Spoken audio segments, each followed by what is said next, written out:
ओम साईराम। आजिर साई संदेश रे बाबा कहउछंती मोर प्रिय संतान, मु जानिछि तुम देह बारंबार खराब हेउछि, किंतु तुमे मु जेते कहिला पर भी मो उदी को गोटे थर भी सेवन करुन। तुमर जदि देह खराब होउछि मो उदी जल को पानी रे मिसेकी सबुदिन पिय, देखिबो तुम देह पूरा सुस्थ हो मोर संतान। आउ तुम परिवार रे जदि कहार देह खराब हेउछि ताहेले मो उदी जल को तांको सेवन करने को कुह। सबुदिन खाली गोटे दिन सेवन करिकी रहीगले हबनी मोर संतान। सबुदिन मो उदी को सेवन कर, आउ मो ऊपर श्रद्धा विश्वास रख, देखिबो तुमे पूरा सुस्थ हो मोर संतान। तुमे निजर दायित्व टिके भी हेले नौना कि निज कथा टिके भी हेले भावुना।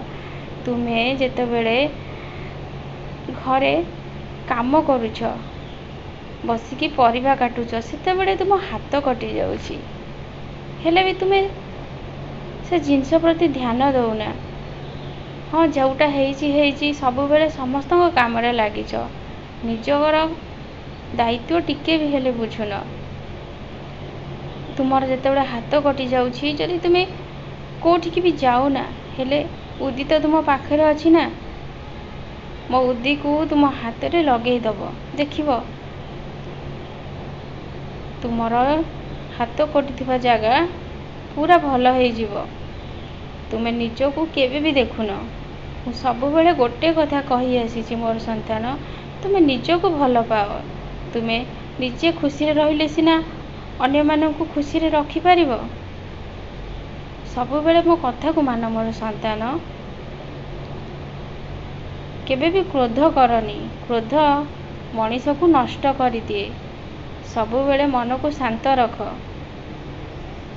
मो कथा को विश्वास रख, मो ऊपर भरोसा रख। तुमरा केबे कोनोसी कार्य अधार रही जीवनी, सबु इच्छा पूर्ण हेबो, तुमको सबु सुख मिलिबो। तुमे खाली मन रे भाबुछ जे खाली जा पाखरे बहुत पैसा अछि से खुशी रे रहउछि, एइटा सत्य नुहे। जहा पाखरे कम पैसा अछि से भी बहुत खुशी रे रहउछि। आत्मार खुशी होगा दरकार, पैसा रे कौन ही सुख न थाए। तुमे तुमर कर्तव्य कर, पैसा पछरे गोड़ाओनी। तुम पाखरे जेतिकी अछि तुमे खुशी रे रुह। मु तो तुमर कोनोसी असुविधा रे तुमको रखिनी। मो भक्तर अन्न वस्त्र केबे भी अभाव रहिबनी मोर संतान। मु सब बेले मो भक्तर पाखे पाखे ही अछि, आउ मु ताकू सब बेले सहाय्य करूछि। किछि चिंता करनी, तुमे तुमर कार्य कर। मु जहा कहिली मो ऊपर भरोसा रख, आउ ताकू काम रे लगाओ। तुमर पुण्य हेबो, खुशी रे रुह, तुमर मंगल हेउ। ओम साईराम।